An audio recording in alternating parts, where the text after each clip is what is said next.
கூந்தலில் ஒளிந்து கொள்ள வரவா என் கூந்தல் தேவன் தூங்கும் பள்ளி அறையா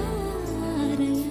மலர் சூடும் வயதில் என்னை மறந்து போவதுதான் முறையா நினைக்காத நேரம் இல்லை காதல் ரதியே ரதியே உன் பெயரை சொன்னால் போதும் என்று வழிவிடும் காதல் நதியே என் சுவாசம் உன் மூச்சில் உன் வார்த்தை என் பேச்சில் 5-6 நூற்றாண்டு வாழ்வோம் என் வாழ்வே வா மலர்களே மலர்களே இது என்ன கனவா மலைகளே மலைகளே இது என்ன நினைவா